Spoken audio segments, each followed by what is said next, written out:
Baik, kita ke informasi selanjutnya. Pak Ustadz, ada informasi misteri kematian seorang karyawati pengolahan ikan di Batang, Jawa Tengah yang terjadi pada Juni silam. Ini akhirnya terungkap.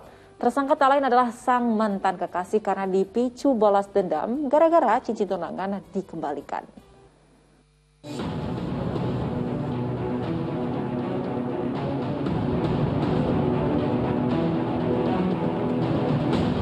Pria bernama Salis Syaiful Umar alias Salis ini hanya bisa tertunduk lesu saat melakukan rekonstruksi kasus pembunuhan seorang karyawati pengolahan ikan bernama Penta Febrilia di kantor gudang filet ikan di Dukuh Karangwidoro, Karangasem, Batang. Sebanyak 39 adegan pun diperagakan tersangka, mulai dari kedatangan ke tempat kejadian perkara hingga meninggalkan lokasi usai mengeksekusi korban. Meski adegan demi adegan diperagakan tersangka, sang kuasa hukum mengelak kliennya benar-benar melakukan pembunuhan keji itu. Dia bicara tidak melakukan dari hatinya, ini yang harus saya sangat berat. Namun ya mohon bantuannya aja.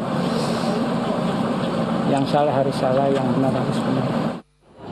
Pembunuhan terhadap wanita berumur 24 tahun tersebut diketahui pada 13 Juni 2021. Jasadnya ditemukan membusuk di dalam kamar mandi dengan leher terlilit handuk dan kerudung. Menurut penuturan pihak keluarga, kecurigaan muncul saat korban yang berprofesi sebagai sekretaris sudah 3 hari tak kunjung pulang dari kantornya. Keluarga yang penasaran akhirnya mendatangi tempat kerja korban dan menemukan perempuan muda itu sudah tidak bernyawa. Itu anduk sama kerudung menjerat leher atau belum? Iya. Korban tidak pulang sejak kapan? Dengar-dengar 3 hari. Perburuan polisi selama lebih dari 3 bulan akhirnya membuahkan hasil. Polisi membekuk pria warga Klidang Lor, Batang, Jawa Tengah yang tak lain mantan kekasih korban. Niatnya apa? Balas dendam. Balas dendam. Karena apa? Cincin yang di tunangan dikembalikan. Iya, dari penyelidikan terungkap, tersangka nekat habisi nyawa korban lantaran sakit hati diputus tali cintanya.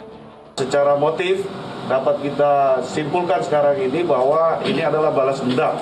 Balas dendam karena pelaku dan korban ini bertunangan namun diputuskan secara sepihak. Iya, sakit hati diputus sepihak oleh sang kekasih membuat tersangka merencanakan balas dendam dengan mendatangi kantor tempat korban bekerja. Melihat korban yang tengah di kamar mandi, tersangka lalu mencekik mantan pacarnya dengan handuk hingga meninggal dunia. Untuk menghilangkan jejak, tersangka mengunci pintu kantor dan keluar melalui jendela. Tersangka mengaku menyesal dan kini penyesalan itu harus ia bayar mahal. Hidup di balik penjara 20 tahun, siap menanti. Budi Harto melaporkan dari Batang, Jawa Tengah. Innalillahi wa inna ilaihi raji'un. Semoga ini keluarga yang ditinggalkan mendapatkan ketabahan dan almarhum dapat diterima amal ibadahnya oleh Allah Subhanahu wa taala. Amin ya rabbal alamin. Pak Ustadz, motifnya adalah ini kecewa karena batal nikah. Nah, dalam Islam kan kita mengenal istilah ta'aruf atau penjajakan sebelum menikah. Nah, apa saja yang perlu diperhatikan agar kekecewaan tidak timbul dari salah satunya? Betul Mbak Wanda, ta'aruf itu kan merupakan pengantar kita untuk kita meyakini bahwa yang ada di hadapan kita adalah calon istri kita atau calon suami kita.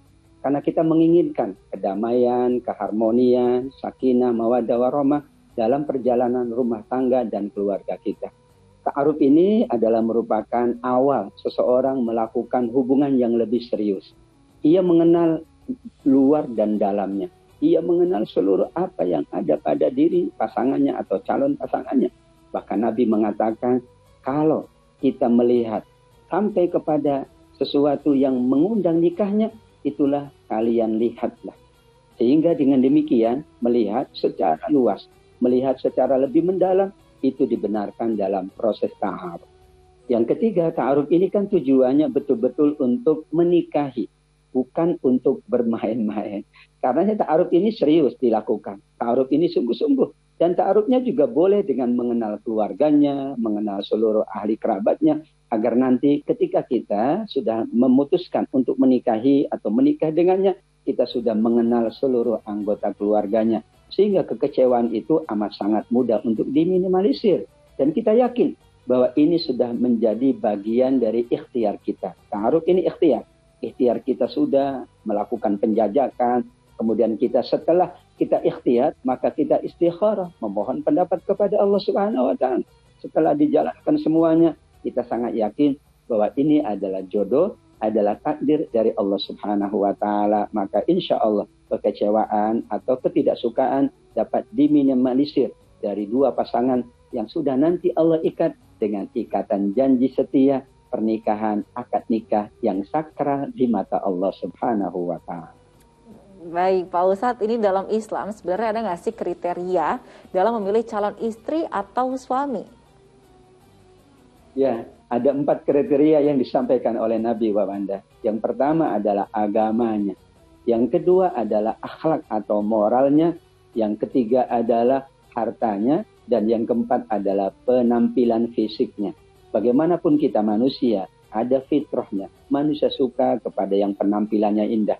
Manusia suka kepada yang hartanya ada. Manusia suka pula dengan akhlaknya yang mulia. Namun ditetapkan oleh Nabi, fazfar bizatid din taribat yadak. Kalau kemudian 3 unsur itu nilainya tidak begitu besar, maka memadailah kamu yakin dengan agamanya. Karena orang yang agamanya bagus, maka insya Allah kalau ada masalah, ia kembalikan kepada agama. Tapi kalau agamanya tidak bagus, ada masalah, ia kembalikan kepada nafsunya. Dan dikatakan oleh Nabi, orang yang agamanya bagus, ia akan menjaga suaminya, ia akan menjaga istrinya. Karena perintah agama menjaga istri. Perintah agama memuliakan istri. Perintah agama memuliakan keluarga. Itulah 4 kriteria yang disampaikan oleh Nabi Sallallahu Alaihi Wasallam. Baik, terima kasih banyak Pak Ustadz atas tausiah dan waktu telah diberikan untuk seluruh pemirsa Ajwa TV. Sehat selalu Pak Ustadz, semoga kita bertemu lagi di lain kesempatan. Wassalamualaikum warahmatullahi wabarakatuh. Waalaikumsalam warahmatullahi wabarakatuh. Terima kasih Mbak Wanda.